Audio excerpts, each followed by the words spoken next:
I really hope this movie burns in an inferno because, well, it isn't very good, to say the goddamn least. So, Hellraiser Inferno, it takes a departure from the traditional Hellraiser narrative. It's very weird, to say the least. So, it offers a psychological thriller aspect of the franchise that kind of delves into the twisted psyche of its protagonist. It's directed by Scott Derrickson, and this installment in the franchise kind of introduces you to a world where the boundaries between reality and nightmare kind of blur. The sins of the past come back to haunt you, and, well, let's get into a review.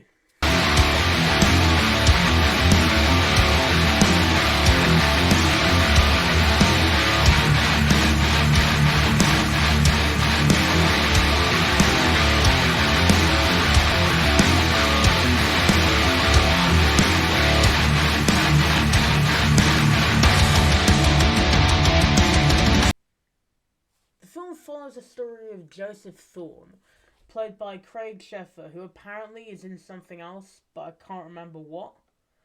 I just remember my mate Colin and Cameron telling me about it. So, Colin, Cameron, if you're watching this video, please tell me what he plays. I can't remember it. He's a jaded and morally compromised detective who finds himself embroiled in a bizarre and increasingly surreal murder investigation. And as he delves deeper into the case, he discovers a connection to the mysterious puzzle box known as the Lament Configuration.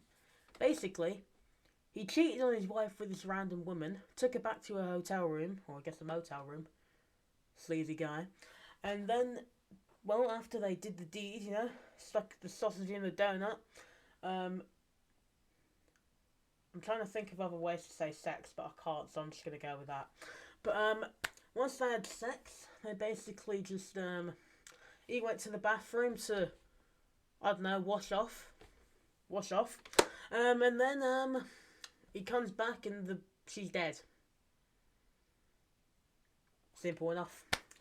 But yeah, and it's kind of weird seeing how he has to do all of this just to find out something very weird in the end. Like, the ending of this movie confused me so much. Most of the movie I did really enjoy. It's kind of like a slow detective burning thriller. It's kind of Silence of the Lambs-esque in a way, where it's slow, but at the same time intense, and that's what I like about it. This is one of the last good Hellraiser movies, I must say. In fact, not even good, okay Hellraiser movies. So, the demonic forces that are summoned in this movie are all the same, though. There's only one. Pinhead. Back again. Doug Bradley, round of applause for you. I don't know why I did that. But yeah, so he discovers a connection to the puzzle box known as the Lament Configuration, and the demonic forces that it summons. He's haunted by guilt, and he's kind of tormented by his inner demons, and he has to confront himself and the sins of his past to navigate a nightmarish landscape where reality and hallucinations merge into one. Now, is this movie good? No. Is this movie bad? I wouldn't say that. It's somewhere in between. Kind of like my grades. But yeah, so this movie kind of just is a departure from the traditional Hellraiser formula. It opts for a more psychological and introspective approach that focuses on the moral decay of its protagonist. And the director Scott Derrickson kind of crafts just a spooky and moody atmosphere that kind of mixes the gore and spectacle of the previous installments for a more cerebral and emotionally resonating movie. It's kind of haunting with the visuals, I must say, and it's got a really creepy score at some points. It's kind of dark as well. However, one of the characters in this movie is, I can't remember his name, but it's the detective's partner. And the moment I saw him, I recognised his voice. He's the guy who got drunk in Paul Blart Mall Cop 2 and just started hitting on the lady in the bar. And I just couldn't take it seriously after that. I was just like, he's the guy who got drunk in Paul Blart 2.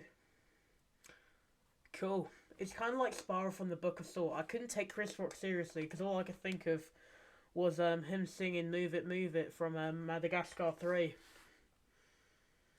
That's all that was in my mind throughout the entire movie. Fun time. But yeah, and you know, the characters in this movie are kind of well written, besides from the fact that I was just thinking of cartoons half the time.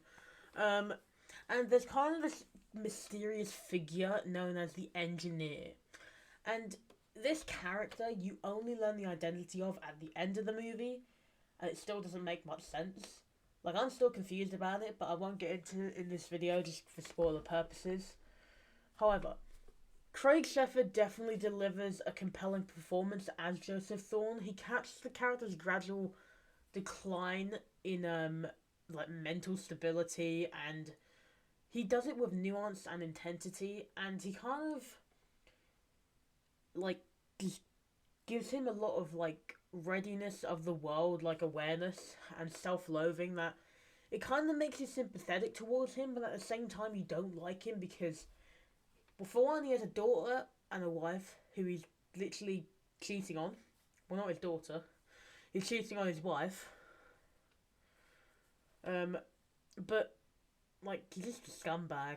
But at the same time, you have to like wonder: is he gonna figure it out? Is he gonna know what's gonna happen? Are we gonna see him die? Are we gonna see him survive? What's gonna happen? Is he gonna save his daughter? I don't even remember if his daughter got kidnapped, but I feel like she did. It may just be the fact that I'm recording this at 1 a.m. Thank God for energy drinks. But yeah, so this movie may not just go with like traditional Hellraiser formula. It does offer a compelling and thought-provoking exploration of guilt, redemption, and the nature of evil. It's kind of got a moody atmosphere, much like Me in the Morning, and it's kind of just got a very mixed bag with performances. Like, the main guy's cool, but his partner just got me thinking of Mall Cop, and then I started laughing. Then I couldn't take it seriously, then the movie ended.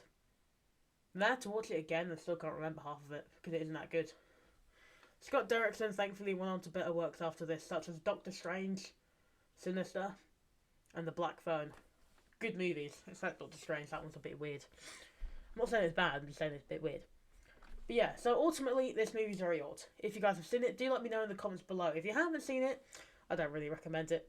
Until next time, though, it's been Shay. I hope you enjoyed this review where I mostly waffles for half of that. Until next time, bye-bye.